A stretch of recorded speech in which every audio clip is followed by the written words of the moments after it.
का मुझे विश्वास दिलाता है कि आपने एनडीए को, रणविजय जी को चुनाव जिताने का मन बना लिया है।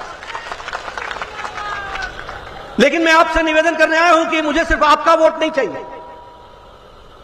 आप इस सभा के बाद अपने गांव में, अपने रिश्तेदारों में, अपने भाई बहन में, अपने फरीक में, सभी जगह जाकर के आप अगर एनडीए के लिए वोट मांगेंगे तो निश्चित रूप से आप एक सजग सजीव नागरिक के रूप में अपनी जिम्मेवारी निभाएंगे, ऐसा मेरा मानना है। और मुझे पूरा विश्वास है कि आप इस काम को जरूर करेंगे। मित्रों, बहुत कम लोगों को शायद पता होगा कि मेरा जन्म बिहार में पटना में हुआ है और मैंने बचपन के 20 साल बिहार में गुजारे। इसलिए मुझे मालूम है, वह अंधकार का युग भी मुझे मालूम है और मुझे यह उजाले का युग भी देख रहा हूं। और याद रखिएगा कि उजाले का महत्व तब होता है जब अंधकार ध्यान में हो, तब उजाले का महत्व समझ में आता है। क्या था 15 साल लालू जी का राज? आज यह चुनाव स्पष्ट शब्दों में विकास एनडीए के साथ और विनाश महागठबंधन के साथ साफ दिखता है। इसको हमको समझना चाहिए। एनडीए की सरकार मोदी जी के नेतृत्व में, नीतीश कुमार जी के नेतृत्व में विकास की ओर जाने वाली सरकार है। और ये जो अभी नया नेता जिन्हें घोषित किया गया, इनकी पार्टी, इसमें विनाश ही विनाश है। इस बात को आप समझ लीजिए। बिहार का विनाश होता है, इसको समझ लीजिए। और जब मैं ये कह रहा हूं तो सिर्फ इसलिए नहीं कह रहा हूं क्योंकि राजनीतिक वक्तव्य दे रहा हूं। दोनों का किरदार देख लीजिए आप। पिछले 20 सालों में नीतीश कुमार जी ने और पिछले 11 सालों में मोदी जी के आशीर्वाद से आज बिहार प्रगति के राह पर तीव्र गति से चल पड़ा है। यह आप सब लोगों ने भी देखा हो। बोलिए, देखा है कि नहीं देखा है? सड़क बनते देखा है कि नहीं देखा है? रेल पहुंचते देखा है कि नहीं देखा है? हर दृष्टि से विकास को पटरी पर लाने का काम पिछले 20 वर्षों में हुआ है। और मैं कुछ आंकड़ों के साथ आपको बताना चाहता हूं कि रेल का बजट बिहार के लिए पिछले 10 सालों में 10 गुना बढ़ा दिया गया है। 10 गुना बढ़ा दिया गया है। अगर मैं बात करूं वंदे भारत ट्रेन की, तो 44 ट्रेनों में 26 ट्रेनें वंदे भारत की बिहार से शुरू होती हैं और बिहार से वंदे भारत की ट्रेन चलती है। अगर मैं बात करूं अमृत भारत सर्विस की, एक्सप्रेस सर्विस की, तो लगभग 26 ट्रेनें बिहार से शुरू होती हैं और बिहार को सर्व करती हैं। और अमृत भारत स्टेशन जो बन रहे हैं, 98 नए रेलवे स्टेशन बिहार में बन रहे हैं। और याद रखना मेरी बात, ये 98 रेलवे स्टेशन एयरपोर्ट से कम नहीं होंगे, उसके बराबर के चकाचक करते हुए ये हमारे रेलवे स्टेशन बन रहे हैं। कभी आपने लालू जी के राज में सोचा था कि ये होगा? कभी कल्पना की थी? लालू जी कहा करते थे, अरे सड़क बना देंगे तो पुलिस आ जाएगी तुमको पकड़ने के लिए। पलायन के बारे में आज ये तेजस्वी बड़ी बड़ी बातें करता है। अरे अपने पिताजी से पूछो, तुम्हारे पिताजी कहते थे हमारा बिहारी अंगोछा पहन के जाता है और पैंट सूट पहन के आता है, ये बिहार को तुम इज्जत देते थे। आज हमारे बिहार के वासियों के लिए दीपावली में और छठ में भारत सरकार मोदी जी के आशीर्वाद से 12,000 ट्रेनें लगाई जा रही हैं ताकि हमारा बिहार का साथ भाई सीधे तरीके से आकर के छठ पूजा में अर्घ देने में परिवार के साथ खड़ा हो, दीपावली मनाने के लिए साथ खड़ा हो। यह है उजाला और वो था अंधकार। इस बात को हमको समझ लेना चाहिए। यह चुनाव विकास और बनाम विनाश है, इसको आप समझ लीजिए। आप बताइए, हमारे उत्तर बिहार के लोग कितने सालों से मखाना उपजा रहे हैं? कितने सालों से? कभी उनकी चिंता हुई? आपको जानकर के खुशी होगी कि मखाना पर जीएसटी 12% से घटा करके 5% पर कर दिया गया और मखाना बोर्ड बना करके उनके विकास के लिए उस काम को आगे बढ़ाया जा रहा है। उसी तरीके से मुजफ्फरपुर की लीची जीआई टैग लगा करके इसका भी 12% से जीएसटी घटा करके 5% कर दिया गया है ताकि हमारा कंज्यूमर आसानी से खरीद सके।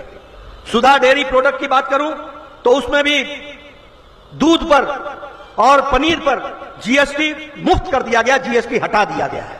और उसी तरीके से घी, बटर, यानी हमारे किसान की आमदनी अच्छी हो, इसकी चिंता अगर की गई है तो वो भारत सरकार ने की, जिसका सीधा फायदा आज बिहार के किसानों को हो रहा है। इस बात को हमको समझना चाहिए।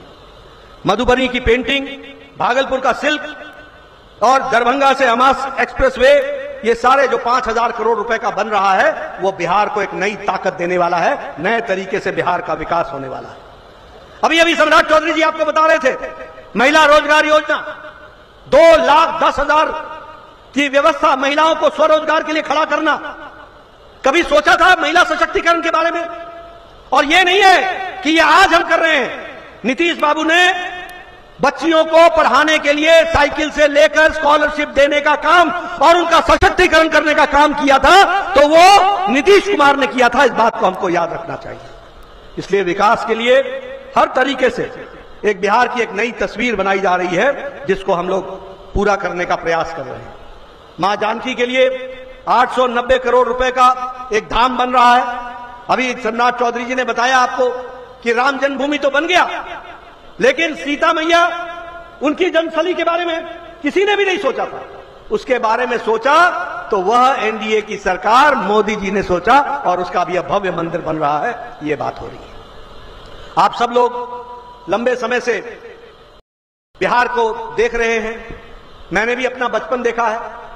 चीनी कंट्रोल का पता नहीं था, मुसीबत पूरी की पूरी पैसा देकर के नहीं मिलता था।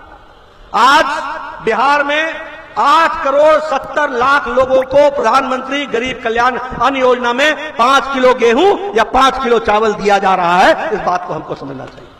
और आपको जानकर खुशी होगी कि 25 करोड़ लोग, देश के 25 करोड़ लोग, वो आज गरीबी की रेखा से ऊपर उठ चुके हैं, गरीबी की रेखा से निकल चुके हैं, सिर्फ ये प्रधानमंत्री गरीब कल्याण अन्न योजना के तहत। उज्ज्वला योजना, उजाला योजना, आयुष्मान भारत। अब आयुष्मान भारत में लगभग 5.45 लाख लोगों को इसमें जोड़ा गया है और उनको ये सेवाएं दी जा रही हैं। उनको 5 लाख रुपए का सालाना हेल्थ का कवर दिया जा रहा है। इस तरीके से विकास की जा रही है। जल जीवन योजना में लगभग 1,60,00,000 लोगों को पानी का नल हर घर जल, इस बात के लिए किया गया है। आवास योजना में 47 लाख लोगों को जोड़ा गया है। किसान सम्मान निधि हर तीसरे महीने 86 लाख किसानों को बिहार के, उनको 2-2 हजार रुपए दिया जाता है, उसकी व्यवस्था की गई है। जनधन अकाउंट के तहत एक बहुत बड़ा लोगों को डायरेक्ट बेनिफिट पहुंचाने का प्रयास हो रहा है। इसलिए मित्रों, आप एक तरफ किरदार देखो विकास का, सड़कों का जाल बिछ रहा है। प्रधानमंत्री ग्राम सड़क योजना में गांव-गांव सड़क पहुंचाई जा रही है। पगडंडियों से आपको छुटकारा मिल चुका है। आज सड़क बनने के हर एक गांव को जोड़ने का प्रयास हो रहा है। यह विकास की नई कहानी हमको देखने को मिलती है। रोड, हाईवे, एक्सप्रेसवे, ये सब हमको दिखने को मिला है। आज ही सम्राट चौधरी मुझे बता रहे थे कि लगभग 5 एयरपोर्ट बिहार में फंक्शनल हो रहे हैं और लगभग इसी तरीके से हम 12 नए एयरपोर्ट खड़े कर रहे हैं। आप समझ लीजिए कि एयरपोर्ट बनने का मतलब विकास की कहानी को देश और दुनिया से जोड़ने की कहानी है। इस बात को आपको समझना होगा। और इसलिए किस तरीके से मोदी जी के नेतृत्व में नीतीश कुमार के अथक प्रयास से बिहार आज प्रगति की राह पर तीव्र गति से आगे बढ़ रहा है। लेकिन जब मैं विनाश की बात बोलता हूं तो याद करिए, आज न लालू न तेजस्वी ये अपने कुशासन के बारे में एक शब्द नहीं बोलते, माफी तक नहीं मांगी आज दिन तक, और नीयत अभी भी वैसी ही है। इस चुनाव में भी शहाबुद्दीन के बेटे को टिकट देना ये अपने आप में बताता है कि आज भी आप गुंडा राज लाने के लिए ललायित हैं। आप बिहार का विकास नहीं चाहते, आप भ्रष्टाचार के गटर में धकेल देना चाहते हैं। ये आपका उद्देश्य है। इस उद्देश्य को लेकर के आप चले। क्या हम भूल गए जब एक आईएएस ऑफिसर की पत्नी के साथ जो व्यभिचार हुआ था? क्या हम भूल गए कि सरेआम एक आईएएस ऑफिसर डीएम को सड़क की जान ले ली गई थी? क्या हम भूल गए कि आपका सांसद शहाबुद्दीन दिन दहाड़े पुलिस के एसपी को दौड़ा दौड़ा कर पीटता था? क्या हम भूल गए कि किस तरीके से मां बहनों की इज्जत लूटी जाती थी? क्या हम भूल गए कि अपहरण एक धंधा बन चुका था, एक उद्योग बन चुका था? क्या हम भूल गए कि डॉक्टर, इंजीनियर, लॉयर और कोई भी प्रोफेशन में व्यापारी, ये सब लोग बिहार छोड़ करके पलायन कर रहे थे? आज तेजस्वी पलायन की बात करता है। उसे शर्म नहीं आती है? अरे इतिहास पढ़ो, अपने पिताजी का माताजी का किरदार जानो।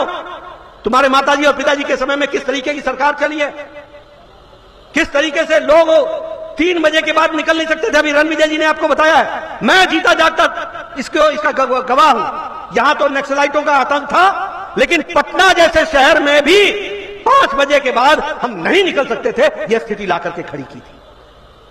बोलिए, ऐसे शासन को लाना है क्या? बताइए, ऐसे शासन को आना है क्या?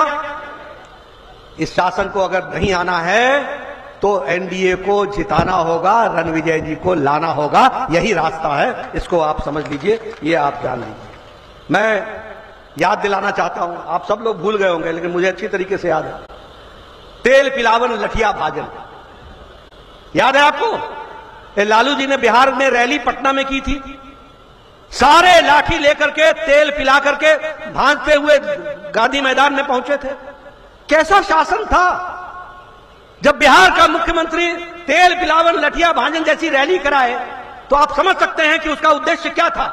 उसका उद्देश्य बिहार के सामान्य नागरिक को डराने का था, वो डराने का काम था। आज मुझे पता चला कि गहलोत साहब ने कहा है कि तेजस्वी हमारे नेता होंगे। अब कांग्रेस पार्टी के बारे में मैं क्या कहूं? हमारे प्रधानमंत्री जी ने कहा है कि कांग्रेस पार्टी तो परजीवी पार्टी है। यह परजीवी पार्टी है, क्षेत्रीय दलों की ताकत पर जीतती है और जिसके साथ चिपकती है उसी को चूस जाती है, उसी को खत्म कर देती है परजीवी पार्टी। यह परजीवी पार्टी, और मैं और बताऊं आपको, आप सब लोग शायद जानते भी होंगे और मैंने ये पार्लियामेंट में भी कहा कि मीसा जी बैठी हैं, जरा इनसे पूछो कि इनका नाम मीसा क्यों पड़ा। इनका नाम मीसा इसलिए पड़ा कि जब ये पैदा हुई थी तो लालू जेल में थे और मीसा में बंद थे, और कांग्रेस पार्टी की सरकार ने उसको जेल में डाला हुआ था इमरजेंसी में। आज उसी के साथ गलबाहियां करते हुए उसी के साथ आज आगे बढ़ने की कोशिश कर रहे हैं। बताइए, ऐसे मौका परस्तों को आगे आने देना है क्या? आने देंगे आप क्या? इनको घर बैठाने की आवश्यकता है, ये जिस तरीके से काम कर रहे हैं। मैं यहां आपको यह भी बताना चाहूंगा, के दौरान लोग भूल जाते हैं लेकिन मैं याद दिलाना मेरी जिम्मेवारी है। ये कांग्रेस पार्टी वाले आपसे वोट मांगने आएंगे, जरा इनसे पूछो कि इनका मुख्यमंत्री तेलंगाना का रेवंत रेड्डी ने कहा था कि नहीं कहा था कि तेलंगाना के लोगों का डीएनए बिहार के लोगों से ज्यादा अच्छा है। बताइए, आपके बिहार के बारे में उन्होंने गलत शब्द उपयोग किए थे कि नहीं किए थे? आप महागठबंधन में स्टालिन की पार्टी के साथ हैं, उनका जो एक एमपी है दयानिधि मारन, वो कहता है कि बिहार के लोग तमिलनाडु में आकर के सड़क साफ करते हैं और बाथरूम साफ करते हैं, और ऐसे लोग आज आपसे वोट मांगने आ रहे हैं। बोलो, ऐसे लोगों को वोट दिया जाएगा क्या? देंगे क्या? ये बिहार की अस्मिता पर प्रश्न खड़े करने वाले लोग, ये जिस तरीके से अब राज ठाकरे ने कहा था कि सभी बिहारी बलात्कारी होते हैं, चन्नी ने कहा था कि ये बिहार के भैये आएंगे। चन्नी है पूर्व पंजाब का मुख्यमंत्री कांग्रेस पार्टी का, कहता है बिहार के भैये आएंगे, सोचते हैं कि हम राज करेंगे। ये संभव नहीं है मित्रों। ये लोग वो लोग हैं जो बिहार को हमेशा गलत दृष्टि से देखने का काम करते हैं, और आज ये आपसे वोट मांगने के लिए आ रहे हैं। मैं आपसे निवेदन करना चाहता हूं, आप होशियार रहो। ये वो लोग हैं जो वोट लेकर के, अभी मुझे बताया गया कि हर परिवार से नौकरी देंगे। कैसी नौकरी देंगे? Job for land, land for job, जमीन लेने करके देने की बात करते हैं और हर परिवार को देंगे। अब ये तेजस्वी पढ़ा लिखा कितना है ये तो आप जानते हो, मैं इस पर तो कुछ बोलूंगा नहीं, लेकिन 2 करोड़ 18 लाख परिवार को एक एक नौकरी देने के लिए 12 लाख करोड़ रुपए लगेंगे, और बिहार का बजट 3,70,000 करोड़ है, अभी 17,000 करोड़ है। ये कहां से होगा पूरा?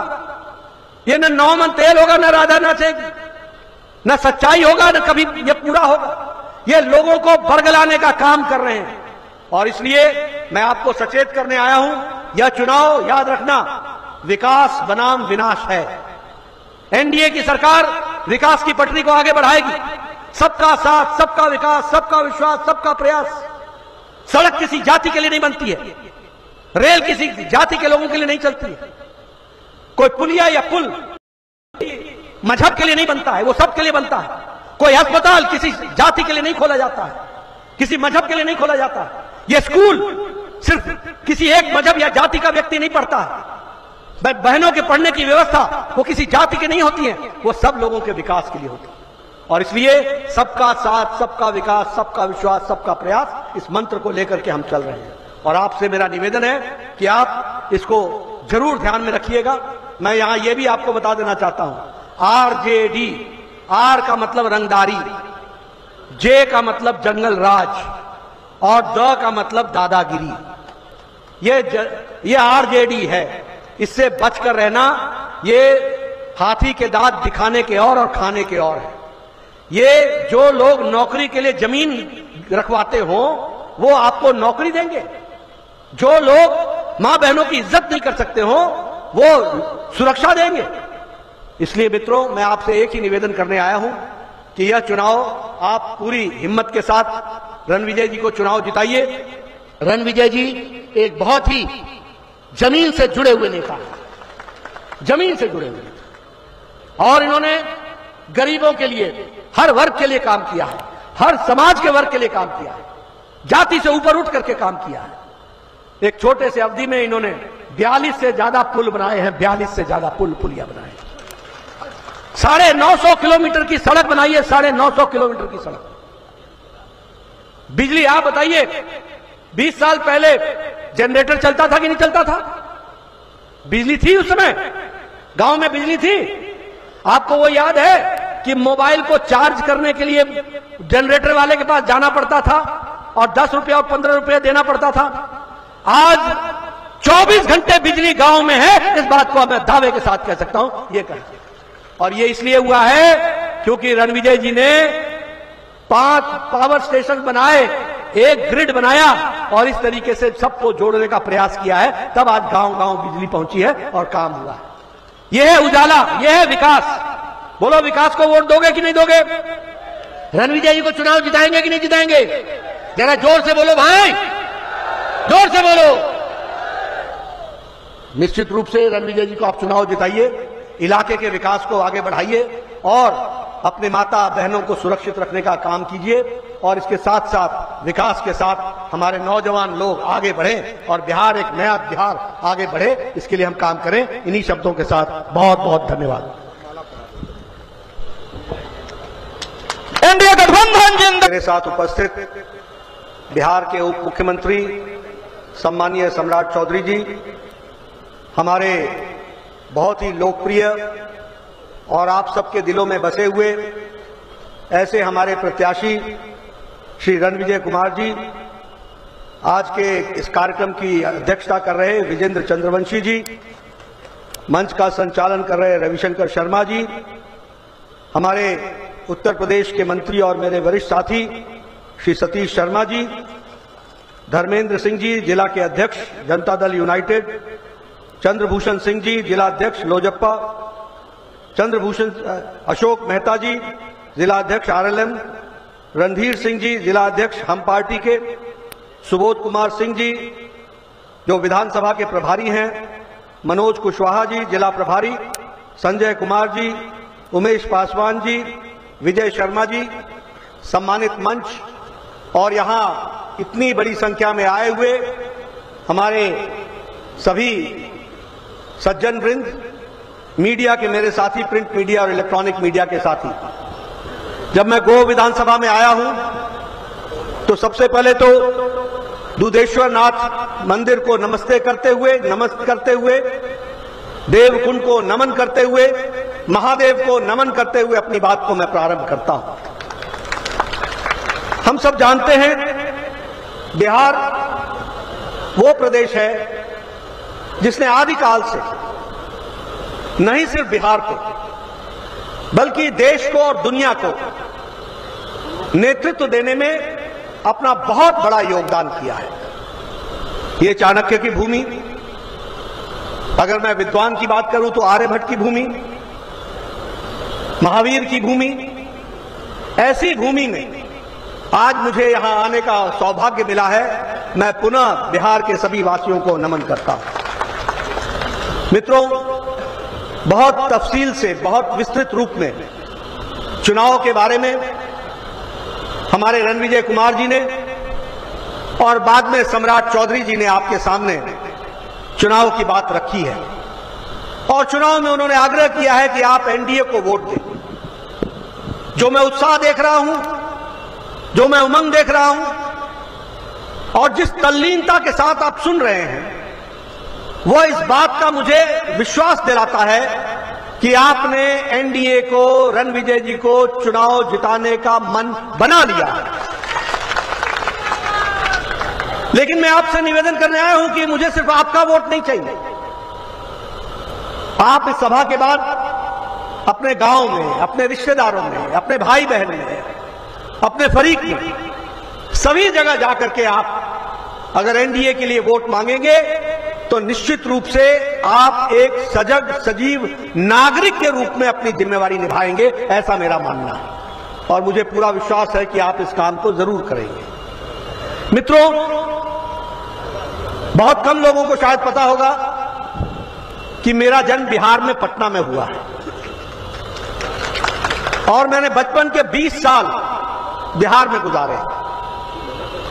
इसलिए मुझे मालूम है, वह अंधकार का युग भी मुझे मालूम है और मुझे यह उजाले का युग भी देख रहा हूं। और याद रखिएगा कि उजाले का महत्व तब होता है जब अंधकार ध्यान में हो, तब उजाले का महत्व समझ में आता है। क्या था 15 साल लालू जी का राज? आज ये चुनाव स्पष्ट शब्दों में विकास एनडीए के साथ और विनाश महागठबंधन के साथ साफ दिखता है। इसको हमको समझना चाहिए। एनडीए की सरकार मोदी जी के नेतृत्व में, नीतीश कुमार जी के नेतृत्व में विकास की ओर जाने वाली सरकार है और ये जो अभी नया नेता जिन्हें घोषित किया गया, इनकी पार्टी, इसमें विनाश ही विनाश है। इस बात को आप समझ लीजिए। बिहार का विनाश होता है, इसको समझ लीजिए। और जब मैं ये कह रहा हूं तो सिर्फ इसलिए नहीं कह रहा हूं क्योंकि राजनीतिक वक्तव्य दे रहा हूं। दोनों का किरदार देख लीजिए आप। पिछले 20 सालों में नीतीश कुमार जी ने और पिछले 11 सालों में मोदी जी के आशीर्वाद से आज बिहार प्रगति के राह पर तीव्र गति से चल पड़ा है। ये आप सब लोगों ने भी देखा होगा।